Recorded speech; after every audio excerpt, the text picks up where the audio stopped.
യേശുനാമത്തിന് മഹത്വം ഉണ്ടാകട്ടെ. ഞാൻ കഴിഞ്ഞ ആഴ്ചയും പറഞ്ഞതാണ്, വീണ്ടും ആവശ്യപ്പെട്ടുകൊണ്ട് പറയാണ്. 3 മാസം മുമ്പ് എൻ്റെ കാല് പ്ലാറ്റ്ഫോമിൽ കൂടി ഓടുമ്പോൾ വീണിട്ട് ലിഗമെൻറ്റ് ടയറായി. ഗ്രേഡ് 2 ആയിരുന്നു. എക്സ്റേ ഒക്കെ എടുത്തിട്ട് ക്രാക്കൊന്നുമില്ല, ഹെയർലൈൻ ക്രാക്ക് പോലും ഇല്ല എന്ന് പറഞ്ഞു. പക്ഷേ ഈ ലിഗമെൻറ്റ് ടയറിന് ഓപ്പറേഷനായിരുന്നു ചെയ്യേണ്ടത്. അപ്പം 50 വയസ്സിന് മുകളിലായാൽ പിന്നെ ചെയ്തിട്ട് കാര്യമില്ല എന്ന് പറഞ്ഞ്. അപ്പം എനിക്ക് 62 വയസ്സായതുകൊണ്ട് ആശയ്ക്ക് ഒരു വകയും ഉണ്ടായിരുന്നില്ല. പല ആസ്പത്രികളിലും പോയി, അവസാനം മെഡിക്കൽ കോളേജിലും പോയി. മരുന്ന് കഴിച്ചിട്ടൊന്നും ഒരു കുറവുണ്ടായിരുന്നില്ല.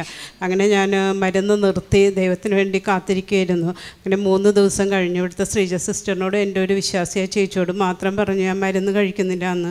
അങ്ങനെ ഇരിക്കുമ്പോൾ ജോസഫ് പാസ്റ്റർ എന്നെ വിളിച്ചു. കഴിഞ്ഞ ആഴ്ച ഇവിടെ ഒരു പ്രത്യേക ആരാധനയുണ്ട്, അതിന് കടന്നു വരണമെന്ന് പറയാനാണ് വിളിച്ചത്.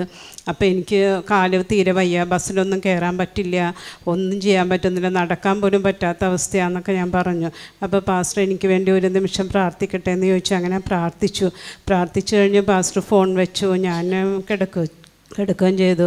പിന്നെ ഇവിടുത്തെ സൂമിൽ കയറി പ്രാർത്ഥന കഴിഞ്ഞപ്പോൾ ഞാൻ ഉറങ്ങിയും പോയി. നേരം വെളുത്ത് ഡോക്ടർ പറഞ്ഞ എക്സസൈസ് ചെയ്യാൻ വേണ്ടി കാലെടുത്തപ്പോൾ കാലിൽ യാതൊരു വേദനയുമില്ല, പഴയ പോലെ എല്ലാം ചെയ്യാൻ പറ്റണം, ഒന്നും ചെയ്യാം. ഇപ്പോൾ കാലിലൊരു 4 വിരൽ വീതിയിൽ എന്തോ ഒന്ന് കെട്ടിവെച്ചിട്ട് രക്തോട്ടം ഇല്ലാത്ത പോലെ വേദനയായിരുന്നു. അത് വട്ടത്തിനും വരും നീളത്തിനും വരും, ഒന്നും ചെയ്യാൻ പറ്റാത്ത അവസ്ഥയായിരുന്നു. ഇപ്പം എനിക്കെല്ലാം ചെയ്യാൻ പറ്റുന്നുണ്ട്. ഇന്നലെ ഞാൻ കോട്ടയം വരെ ഒറ്റയ്ക്ക് പോയി, റെയിൽ ഓവർ ബ്രിഡ്ജ് കയറി, എല്ലാം ചെയ്തിട്ടും യാതൊരു ബുദ്ധിമുട്ടും ഇല്ല. വീട്ടിലെ കാര്യങ്ങളും എല്ലാം ചെയ്യാൻ പറ്റുന്നുണ്ട്. ഇങ്ങനെ ഒരു വിടുതൽ തന്ന കർത്താവിന് ഞാൻ മഹത്വം കൊടുക്കുന്നു.